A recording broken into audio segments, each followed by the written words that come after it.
week. All right, so now that I have my slab, the next thing that I'm gonna do is I'm gonna prepare my tube and my slab for, doing the next step. I don't really need most of this stuff anymore. The only thing I need is the stick for like 2 seconds because I'm gonna cut one side straight. So I'm gonna hold it. I'm gonna hold my needle tool right up against it. I'm gonna trim it off. I'm gonna set that to the side. And then I'm gonna pass this all off to the next person. So I'll just lift this up, set it on the table, and move my rolling pin stuff to the next person, okay? So now to actually prepare this, you're gonna need some newspaper because if you roll the clay around this, it's gonna stick and you're never gonna be able to get it off again.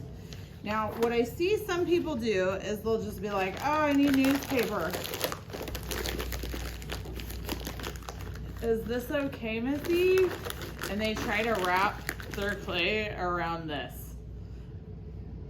No, that's really not gonna work out very well. It's not gonna work out very well for anybody. So, like, either choose a smaller chunk, rip this in half, whatever you need, but it should never be thicker than 2 of these.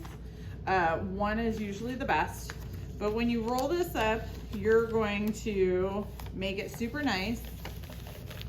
Roll it up like so, and then tuck it in the ends and tuck it in real nice. And get it as tight as you can.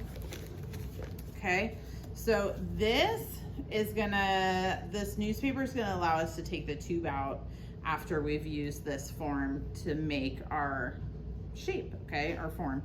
So I'm gonna trim, I trimmed this side straight already. I'm gonna trim this side straight as well, or at least as straight as I can. And I'm gonna line up whichever side is my best side for crinkling, which for me is this one. I'm gonna use this one against my side that I trimmed.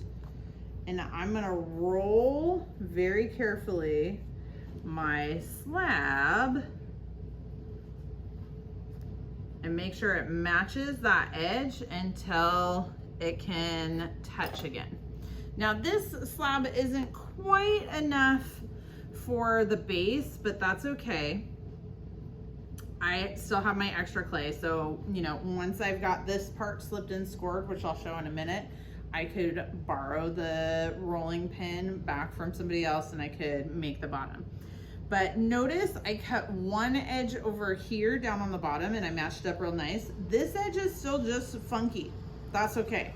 Okay, so we're gonna look at how to fix this edge and how to join this together in the next video. All right, thanks everybody.